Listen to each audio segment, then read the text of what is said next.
ছোট বাচ্চারা আসলে ফেরেশতা। আলহামদুলিল্লাহ, সবাই কেমন আছেন? আসসালামু আলাইকুম। আমিও ভালো আছি। তো এটা হচ্ছে আমার ছোট বাবা। সে একটু যদি আজান শোনে, আমরা কিন্তু আসলেই আল্লাহর রহমতে সবাই বলেন, আর হচ্ছে এটা আগে থেকেই বলা যে ছোট বাচ্চাদের সাথে ফেরেশতা চলে। তো আমার এই ছোট বাচ্চাটা, সে দুধের একটা ছোট্ট বাচ্চা। সে যেখানে নামাজের আজানের শব্দ শুনবে, সে নামার জন্য দৌড় দিবে। সেটা হোক তার বড় আম্মুর সাথে হোক, আমার সাথে হোক, তার নানার সাথে, আমার মা, সে তাকে নানা বলে, মানে যার সাথেই হোক তার সাথে নামাজ শুরু করে দিবে।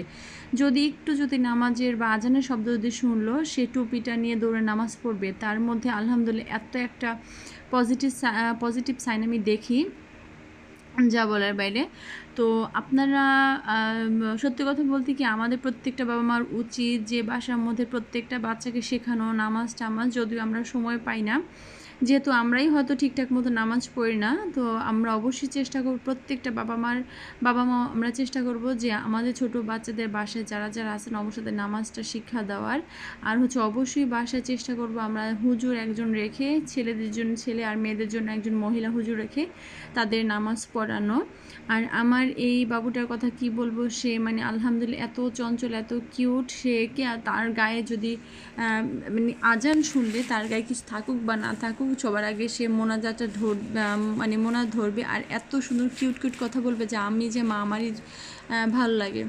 তো আমি আসলে হ্যাপি যে, আর আমি না, পৃথিবীর প্রত্যেকটা মা হ্যাপি যে আসলে আমরা মা হিসেবে তৃপ্তি। কারণ মা, মানে সন্তান ছাড়া কোনো মায়ের আসলে কোনো মূল্য নেই। আর যাদের সন্তান নেই তারাই খুব ভালো করে জানে যে কতটুকু কষ্ট। তো আমি অথবা আমরা প্রত্যেকের জন্য দোয়া করি যে মায়ের এই কষ্টটা যাতে আল্লাহ একদম নির্মূল করে দেন, বা একদম এটা শেষ করে দেন, যাতে প্রত্যেকটা মা যারা মানে বাচ্চা হয়নি তারা যাতে অবশ্যই মা ডাক শুনতে পারে। আর যারা মা হয়েছেন তারা তো, আর তাদের তো আলহামদুলিল্লাহ কোনো কথাই বলবো না।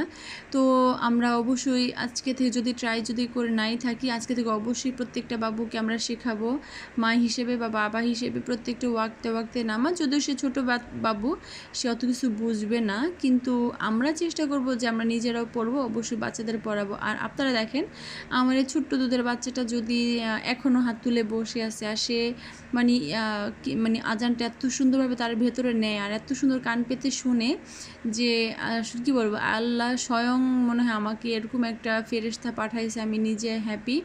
তো আমার দুটো বাচ্চাই ভালো। আর সবাইকে আসসালামু আলাইকুম।